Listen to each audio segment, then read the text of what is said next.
नमस्कार दोस्तों, यहाँ पे हम लोग डॉलर इंडेक्स, ईयूआर यूएसडी और जीबीपी यूएसडी का एनालिसिस करेंगे।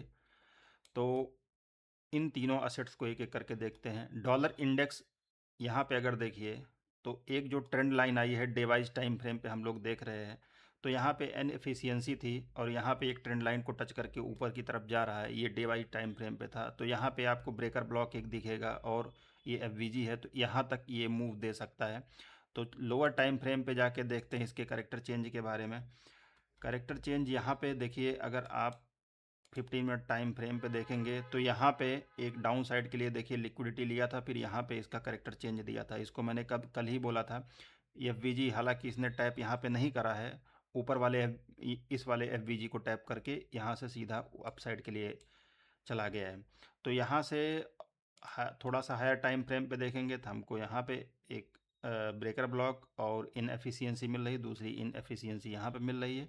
तो डॉलर इंडेक्स अगर यहाँ से कहीं भी एक डिप देता है तो वहाँ से बाई कर किया जा सकता है। और ये रहा डॉलर इंडेक्स का। इसके बाद हम लोग ईयूआर यूएसडी का देखते हैं। ईयूआर यूएसडी के चार्ट का मैंने एनालिसिस बताया था आप लोग को। इसमें अगर देखेंगे तो एक ट्रेंड लाइन को देखिए, ये टच करते हुए आ रहा है, ये प्रोटेक्टेड हाई है, इसका एक ट्रेडिंग रेंज है यहाँ से यहाँ तक का। तो यहाँ से यहाँ तक अगर फिबोनाची मार्क करेंगे तो इस एरिया में 50% के ऊपर का जो एरिया डिस्काउंट जोन कहलाता है, ये अपने डिस्काउंट जोन में आ चुका है बिल्कुल। और यहाँ पे देखिए एक 1 डे टाइम फ्रेम पे एक बेरिश कैंडल बनाया है हाई वॉल्यूम के साथ। तो अगर इसको लोअर टाइम फ्रेम पे जाते हैं 15 मिनट के टाइम फ्रेम पे, तो 15 मिनट के टाइम फ्रेम पे आप देखेंगे 15 मिनट के टाइम फ्रेम पे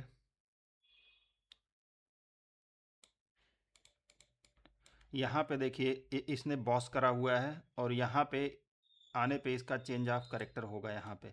तो अभी यहाँ से धीरे धीरे नीचे की तरफ आ रहा है। इसको क्या करना चाहिए, इसको ये ब्रेक करना चाहिए, इस लोअर वाले लाइन को, इस लाइन को, और उसके बाद यहाँ पे इस एफिशिएंसी को टैप करके फिर नीचे जाना चाहिए। अभी डायरेक्ट यहाँ पे नीचे जाना उचित नहीं है।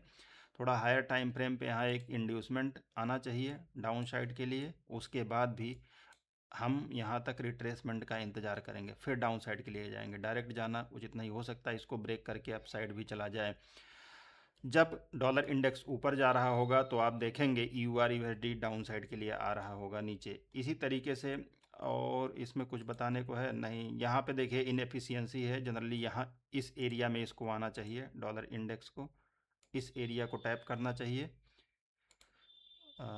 अब इसके बाद देख लेते हैं जीबीपी यूएसडी। जीबीपी यूएसडी यहाँ पे है।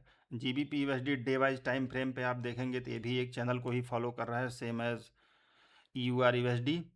तो ये इसका देखिए चैनल बार बार इस अपर ट्रेंड लाइन को इसने टच करा हुआ है और यहाँ से एक फॉल लिया हुआ है।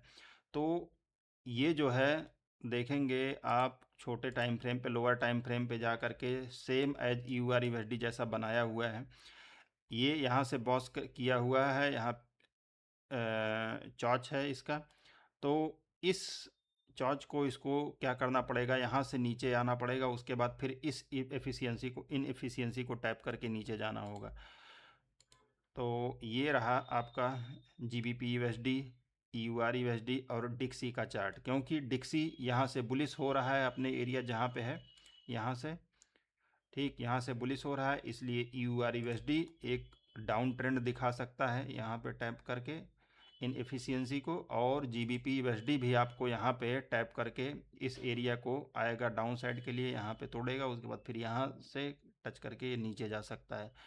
तो ये रहा एनालिसिस।